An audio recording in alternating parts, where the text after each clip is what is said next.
உங்கள் சத்யாவில் இப்பொழுது ஆடி அதிரடி தள்ளுபடி. அன்பான மெகா டிவி நேயர்களுக்கு வணக்கம். இது யோகேஸ்வர் காய்கறி வைத்திய முறை பற்றிய காய்கறி வைத்திய குறிப்புகள். இன்றைக்கி நம்ம பார்க்கக்கூடிய தலைப்பு என்ன அப்படின்னா முதன் பக்க தடிப்பு நோய், பிரைமரி லேட்ரல் ஸ்கெலிரோசிஸ் அப்படிங்கிற தலைப்பு.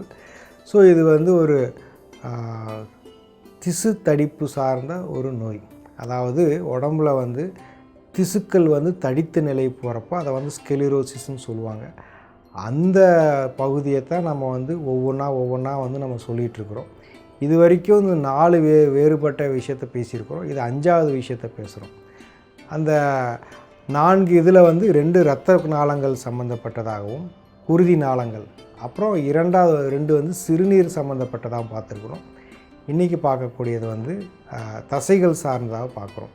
இப்போது தசைகள் அப்படிங்கிறப்போ இதில் மோட்டார் நியூரான் டிசீஸ், அதாவது இயக்க தசை நரம்புகளும் தசையும் அதிகபட்சமாக ஒன்றிணைந்து தான் வேலை செய்யும். அப்போ இந்த நரம்பு தசைகளை எப்படி புரிந்து கொள்வது? சில சமயம் பார்த்தோன்னா இது நரம்பு சார்ந்த பிரச்சனையாக அது வெளிப்படுத்தும், பார்த்தா அப்படி தெரியும், ஆனால் உண்மையே தசையாக இருக்கும். சில சமயம் நரம்பாக இருக்கும், ஆனால் பார்க்குறதுக்கு தசை மாதிரிகள் தெரியும். ஆக புரிந்து கொள்ள வேண்டியதில் சில சிக்கல்கள் இருக்குது. இன்னும் சில நோய் அறிகுறிகள் இருக்குது. அதாவது இது மாதிரி இன்னும் சில நோய் அறிகுறிகளை வச்சு இதுவாகத்தான் இருக்கும்னு நம்ம புரிஞ்சுக்கலாம்.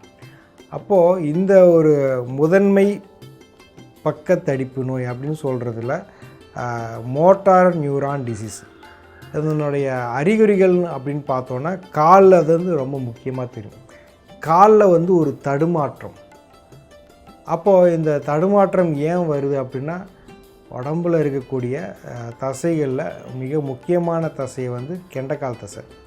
அது எவ்வளோ பேருக்கு தெரியும் தெரில. அதே மாதிரி 2வது இதயம் அப்படின்னு சொல்லிட்டு கால் பாதத்தை சொல்கிறாங்க. இப்போ இந்த தசைகள் நல்லா இருந்தால் தான் கால் பாதமும் நல்லாயிருக்கும், கெண்டைக்காலும் நல்லாயிருக்கும்.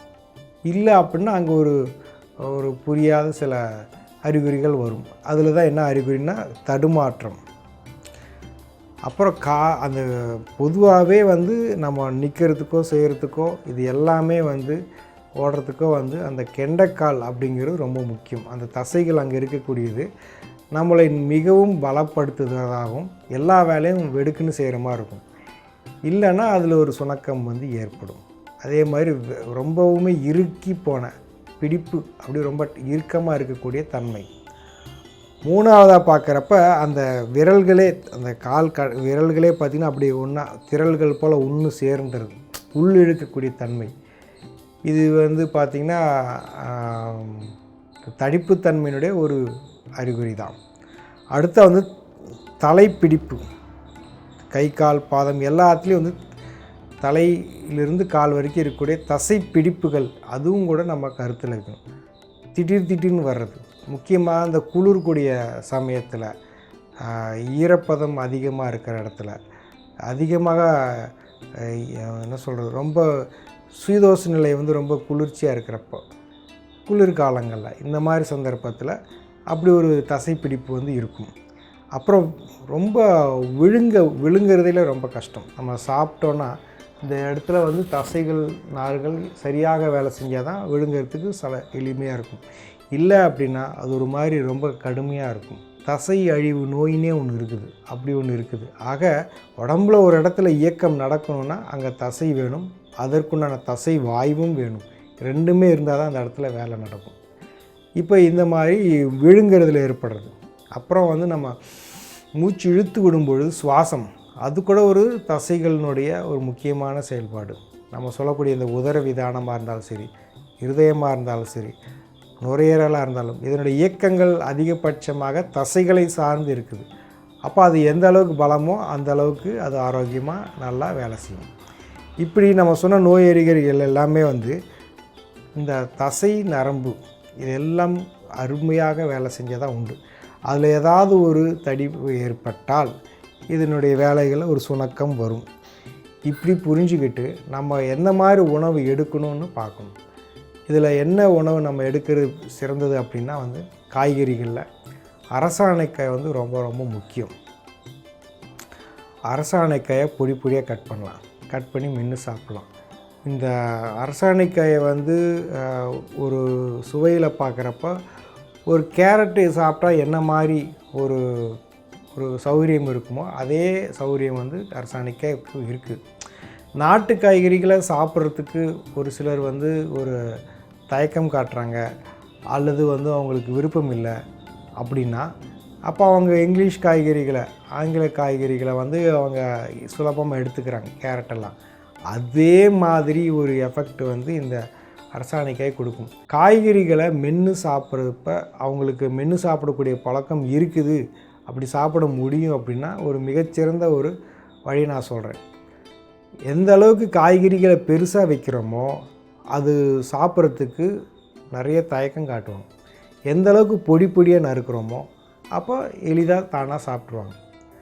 அதே மாதிரி இந்த காய்கறிகளை எவ்வளோ அழகாக நம்ம வந்து வெட்டி வைக்கிறோம், இப்படி அமுத்தக்கூடிய தன்மையில் இருக்குது. ஏன்னா இந்த ப்ரெஸ் பண்ணி இந்த அப்படியே ஒரு டைமாக இருக்கும், அப்படி அமுத்துனா குட்டி குட்டியாக வந்து ஒரு அழகாக க்யூப்ஸ் மாதிரி அப்படியே வந்து கீழே விழுகும். அதை நீங்கள் எடுத்து ஒன்றுமே போடாமல் ஒரு கப்பில் வச்சிங்கன்னா எல்லோரும் சாப்பிட்ருவாங்க. இப்போ அரசாணிக்காய் தான் ரொம்ப எளிமையான முறை. நாட்டு காய்கறிகளுக்கு ஒரு அறிமுகம் மாதிரி யாரையும் சாப்பிட வச்சிடலாம் ஈஸியாக. அது வந்து நம்ம பழக்கப்படுத்திக்கணும். அப்புறம் அதை ஜூஸ் போட்டு குடிக்கலாம், அரைச்சி வடித்து குடிக்கலாம். நம்ம ஏற்கனவே சொன்ன மாதிரி புடலங்காயோடு போட்டுக்கலாம், வெங்காயோடு போட்டுக்கலாம், வெள்ளை பூசணிக்காயோட போட்டுக்கலாம். இப்படி பல விதத்துலேயும் அரசாணிக்காய் எடுத்துக்கலாம். அரசாணிக்காய் மட்டுமல்ல, இதன் கூடவே நம்ம வந்து நரம்பு சார்ந்த விஷயத்துக்கு வந்து கொத்தவரங்காய் சாப்பிட்டா ரொம்ப ரொம்ப நல்லது. இப்போ கொத்தவரங்காயை வந்து அப்படியே கடித்து மென்று சாப்பிட்றது தான் ரொம்ப ரொம்ப சிறப்பானது. அல்லது அதை அரைச்சி வடித்து குடிக்கிறதுலப்போ அதில் வந்து 2 விஷயம் இருக்குது. ஒன்று வந்து கொத்தவரங்காய் கூட எலுமிச்சம்பழம், வெற்றிலை, இந்த 3ஐயும் ஒன்று அரைச்சி வடித்து குடிக்கலாம். அப்படி இல்லைன்னா கொத்தவரங்காயோட திராட்சைப்பழம், கருப்பு திராட்சை, வெத்தலை, இந்த 3ஐயும் அரைச்சி வடித்து குடிக்கலாம். இது 2மே செய்யலாம், அல்லது மாற்றி செஞ்சு உங்களுக்கு எது சௌகரியமாக செய்யுங்க. இது பண்ணுறப்ப நரம்புகள் சார்ந்த அந்த ஒரு தடிப்பு தன்மை கூட மாறும். உணவு முறையில் இது 2ஐயும் கொண்டு வந்தாலே வந்து இப்போ நம்ம சொல்லிகிட்டு இருக்கக்கூடிய அந்த ஒரு நோய் அறிகுறிகள் வந்து மாறக்கூடியதாக இருக்கும். நாம் வந்து சொல்லக்கூடிய இந்த 12 காய்கறிகளை ஒவ்வொரு வியாதிக்கும் என்ன மாதிரி காய்கறிகள் உங்களுக்கு பொருத்தமாக இருக்குன்னு சொல்கிறோம். இதில் இப்போ சொல்லிகிட்ருக்கிற இந்த அறிகுறி உங்களுக்கு மேட்ச் ஆகலாம், இல்லை இதுக்கு முன்னாடி சொல்லியிருந்த அந்த ஒரு அந்த ஒரு நோய் அறிகுறிக்கு உங்களுக்கு மேட்ச் ஆகலாம். ஆக நீங்கள் பொறுப்பாக வந்து நம்ம சொல்கிறத கவனத்தில் வச்சுக்கோங்க, அல்லது எழுதி வச்சுக்கோங்க. எழுதி வச்சுக்கிட்டு குறிப்பு எடுத்துக்கிட்டு அதை ஞாபகப்படுத்தி தினந்தோறும் நம்ம செய்யக்கூடிய விஷயத்தில் இது வருதான்னு பார்த்துக்கிட்டிங்கன்னா போதும். இந்த மாதிரி காலை பிற்பகல் 3 நேரமே காய்கறிகளை எடுத்துக்கிறது ரொம்ப ரொம்ப நல்லது. காய்கறிகளை மட்டுமே சாப்பிட்றது இன்னும் ரொம்ப சிறப்பு. காய்கறிகளை எடுத்துட்டு எப்பயும் போல் சமைச்ச உணவு சாப்பிட்றப்போ அது கொஞ்சம் தாமதமாக இருக்கும், ஆனாலும் அதுவும் வேலை செய்யும். உங்களுக்கு சிறந்த முறையில் உடனடியாக நிவாரணம் கிடைக்கணுன்னா முடிஞ்ச அளவுக்கு காய்கறிகள், ஃபைபர், புரோட்டீன் அப்படிலே போயிட்டால் நல்லது. அதை கூட நீங்கள் சமைச்சு கூட எடுத்துக்கலாம். அதிகமாக இந்த மாவுச்சத்து எடுக்கிறதுக்கு பதிலாக நார்ச்சத்து கொண்ட இந்த காய்கறிகளை எடுத்துக்கலாம். 12 காய்கறிகளில் தசைகளுக்கு வந்து பார்த்திங்க அப்படின்னா ஒரு ஆற்றல் என்ன, எல்லாத்தையும் ஒருங்கிணைக்கக்கூடிய தன்மை இருக்குது. இந்த ஒருங்கிணைப்பு வந்து தசை வாயுவோடு சேர்ந்து நடக்கும். அதனால்தான் அரசாணிக்காய், புடலங்காய் 2 சேர்த்து எடுத்துக்க சொல்கிறோம். காலை, இரவு, பிற்பகல் எப்போ வேணால் எடுத்துக்கலாம், இல்லை 3 நேரமும் எடுத்துக்கலாம். ஒரு நல்ல அருமையான மாற்றம் வந்து கட்டாயம் ஏற்படும். நரம்பும் தசையும் ஒன்று சேர்ந்து ஒரு சில விஷயத்தை பண்ணுது. அதை தான் இந்த பகுதியில் நான் பார்த்துருக்கோம். நரம்புகளுக்கு உண்டானதாகவே தனியாகவே தடிப்புத்தன்மை இருக்குது. நாம் வந்து அதை அப்புறமா பார்த்துக்கலாம். இப்போ பார்த்துட்ருக்கிறது இந்த ஒரு 2ம் இணைந்த தன்மையில் இருக்கிறத பார்க்குறோம். இந்த இணைந்த தன்மைக்கு 2ஐயுமே சேர்த்தியே நம்ம வந்து எடுத்துக்கலாம். தசைகள், தசை பிடிப்புகளுக்கு வந்து பார்த்திங்க அப்படின்னா மிக முக்கியமாக ஊட்டச்சத்து குறைவாக இருக்கும். அப்புறம் இப்போ சொல்லிகிட்டு இருக்கக்கூடிய அந்த தசைகளினுடைய தன்மை வந்து தடித்து போகும். பொதுவாகவே வந்து பார்த்திங்க அப்படின்னா அதிகப்படியான மாவுச்சத்து, நார்ச்சத்து இல்லாத உணவு சாப்பிட்டால் இப்படி ஒரு நிலை வரும். இப்போ காய்கறிகள், பழங்கள், சிறுதானியங்கள் இதெல்லாம் ஓரளவுக்கு நார்ச்சத்து இருக்குது. இந்த பயிறு, பருப்பு, கடலை இதில் வந்து ரொம்ப ரொம்ப குறைவான நார்ச்சத்து தான் இருக்குது. மிக முக்கியமாக வந்து இந்த முட்டை அசைவத்துலலாம் வந்து நார்ச்சத்தே இல்லை. அப்போ இது எங்கே கொண்டு போய் நிறுத்தும் அப்படின்னா, உடம்புல அந்த புரதம் சார்ந்த பிரச்சனைகளில், கொழுப்பு சார்ந்த பிரச்சனைகளில், அல்லது இந்த மாதிரி தசைகள், நரம்புகள், எலும்புகள் ஏதாவது ஒரு சிஸ்டம், ஏதாவது ஒரு மண்டலத்தினுடைய ஒரு பலகீன பற்றாக்குறை வந்து வெளிப்படுத்திடும். அதாவது எந்த ஒரு ஊட்டச்சத்தாக இருந்தாலும் அது நார்ச்சத்தோடு சேர்ந்தால் தான் வந்து நமக்கு பயன்பாட்டுக்கு நல்லது. வெறும் அந்த தேவையான இதை மட்டும் எடுத்துக்கிட்டு அதில் நார்ச்சத்து இல்லாமல் நம்ம போகிறப்போ உடம்புகளிலே வந்து பலவிதமான நார்த்திசுக்கள் இருக்குது. அப்போ அந்த நார்த்திசுக்களுக்கு பலம் கொடுக்காம ஒரே மாதிரியான உணவு எடுத்தால் அது பலம் இழந்துடும். எப்படி இருந்தாலுமே வந்து கரைக்க முடியாத அந்த நார்ச்சத்து தான் நம்ம உடம்பு வந்து தெம்பாக்கும். இது எந்த ஒரு உயிரினுமே அது அப்படியே எடுக்கிறப்ப அது நார்ச்சத்து தேவையில்லைன்னா அதை வெளியேற்றிடும். அப்போ நம்ம சாப்பிட்ற உணவு வந்து கெடுதல் இல்லாமல், எந்த விதத்துலேயும் குடல்லையோ வயிற்றுலையோ எந்த இடத்துலையும் தேக்கம் பெறாமல், கட்டிகளாக மாறாகாமல், சிதைவுகளை ஏற்படுத்தாமல், தடிப்புகளை ஏற்படுத்தாமல் வெளியில் போகணும் அப்படின்னா நார்ச்சத்து வேணும். அதனால தான் நம்ம வந்து காய்கறிகள் எடுத்துக்கோங்க, காய்கறிகள் உங்களுக்கு நிச்சயம் வந்து அந்த ஒரு பலனை கொடுக்கும் அப்படின்னு சொல்கிறோம். பழங்கள் கூட அதில் அந்தளவுக்கு நார்ச்சத்து இருக்குதுன்னு சொல்ல முடியாது. காய்கறிகளில் அருமையான நார்ச்சத்து வந்து இருக்குது. அரசாணிக்காய், பரங்கிக்காய், சக்கரை பூசணிக்காய் அப்படின்னு சொல்லக்கூடிய இந்த ஒரு காயில் ஒரு பேரே பாருங்கள், அரசாணிக்காய். அது ஒரு எல்லாத்துக்கும் வந்து ஒரு தலைவர் மாதிரி. அப்போது உடம்பினுடைய மொத்த செயல்பாடுகளுக்கும் ஆதாரம். ஒரு தசைகள் நல்லா இருந்தால் அப்போ நான் பேசுகிறதுக்கு, நடக்கிறதுக்கு, சிரிக்கிறதுக்கு, சாப்பிட்றதுக்கு எல்லாத்துக்கும் தசைகளுடைய பலம் வேணும். அதை தான் பாருங்கள், நம்ம நிற்கிறதுல ஒரு பிரச்சனை, நடக்கிறதுல ஒரு பிரச்சனை, சாப்பிட முழுங்கிறதுல ஒரு பிரச்சனை, அப்புறம் மூச்சு திணறல், இது எல்லாமே செயல்பாடுகள் உட்பட்ட ஒரு விஷயத்தை முடக்கம் பண்ணுறது தான் இந்த தசைகளுக்கு. அதுக்கு நம்ம வந்து அரசாணிக்காய் நம்ம சொல்லியிருக்கிறோம். அரசாணிக்காயும் புடலங்காயும் சேர்த்து எடுத்தால் ரொம்ப ரொம்ப நல்லது. காய்கறிகளில் பார்த்திங்க அப்படின்னா எலும்புகள் சார்ந்த விஷயத்துலேயும் அதே மாதிரி பிரச்சனைகள் இருக்குது. எலும்பு வந்து தடிப்பு ஏற்படலாம், நரம்புகளிலும் தடிப்பு ஏற்படுத்தலாம், தசைகளிலும் தடிப்பு ஏற்படுத்தலாம், இரத்த நாளத்திலையும் ஏற்படுத்தலாம், சிறுநீரகத்திலையும் ஏற்படுத்தலாம், தோலிலும் ஏற்படுத்தலாம், பித்த நாளங்கள் எல்லாத்துலேயுமே தடிப்புகள் வரலாம். எல்லா தடிப்புகளுக்கும் என்னென்ன மாதிரி காரணங்கள் அப்படின்னு பார்க்குறப்ப நார்ச்சத்தினுடைய பற்றாக்குறை.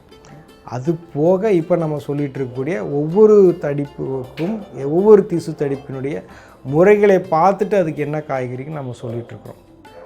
இது எல்லாமே பார்க்குறப்போ நம்ம வரிசையாக இப்போ ஏற்கனவே பார்த்த ஒரு கருத்துக்களையும் நம்ம ஒரு தடவை ஒரு கண்ணோட்டம் பார்க்குறது நல்லது. அதாவது திசு தடிப்பு நோய், ஸ்கெலிரோசிஸ், இந்த தலைப்பில் தான் நம்ம வந்து ஒவ்வொன்றா நம்ம சொல்கிறோம். அதில் முதல்ல சொன்ன கருத்து என்ன அப்படின்னா, பெருந்தமனி தடிப்பு நோய், அதாவது ஆர்தெரோஸ்கெலிரோசிஸ். இருதயத்திலிருந்து வெளியில் போகக்கூடிய இரத்த நாளங்களில் ஏற்படக்கூடிய தடிப்பு. இது இருதயத்துக்கே தேவைப்படும், தலைக்கு கழுத்துக்கு தேவைப்படும், சிறுநீரகத்துக்கு தேவைப்படும், கை கால்களுக்கு தேவைப்படும். இந்த மாதிரி போகக்கூடிய அந்த தமனியில் ஒரு தடிப்பு தன்மையின் காரணமாக பலவிதமான நோய் அறிகுறிகள் வரும் அப்படின்னு நம்ம சொல்லியிருக்கிறோம். அதற்கு தீர்வு பற்றியும் தெளிவாக நம்ம சொல்லியிருக்கிறோம். இது ஒரு வகை. ரெண்டாவது வந்து தமனி தடிப்பு நோய், ஆர்டீரியோஸ்கெலிரோசிஸ். இது வந்து அந்த உடம்பினுடைய இரத்த நாளத்தில் இருக்கக்கூடிய 3 படலம், உட்படலம், இடைப்படலம், வெளிப்படலம். இந்த இடைப்படலத்தில் இருக்கக்கூடிய மென்மையான தசை திசு அது கடினப்படுவதால், கட்டியாகுவதால் அப்போ ஏற்படக்கூடிய அந்த இரத்த ஓட்டத்தினுடைய மந்தத்தன்மை, இதனால் என்னென்ன மாதிரி பாதிப்புகள், நோய் அறிகுறிகள் வரும், அதற்கு தீர்வு என்ன அப்படின்னா அரசாணிக்காய் தான் மறுபடியும் சொன்னோம். ஒரு அருமையான ஒரு உணவு அப்படின்னு நம்ம சொல்லியிருக்கிறோம். அடுத்த வந்து சிறுநீர் வடிப்பு தடிப்பு நோய், அதாவது நெஃப்ரோஸ்கெலிரோசிஸ். இது வந்து ஒரு உடம்பில் இருக்கக்கூடிய அந்த 4 விதமான மிக முக்கியமாக சிறுநீரகத்தில் செய்யக்கூடிய உறுப்புகள் என்னன்னா அந்த இரத்த நாளங்கள், அப்புறம் அந்த தடிப்புத்தன்மை, அதாவது வடிப்புத்தன்மை, இதெல்லாமே வந்து தடித்து போகிறதுனால இரத்த பற்றாக்குறையினால் ஏற்படக்கூடிய நோய் அறிகுறிகள் அப்படின்னு பார்த்தோம். அதுக்கு அரசாணிக்காய், தேங்காய், வெள்ளை பூசணிக்காய் இதெல்லாம் எடுத்துக்க சொன்னோம். உங்கள் சத்யாவில் இப்பொழுது ஆடி அதிரடி தள்ளுபடி.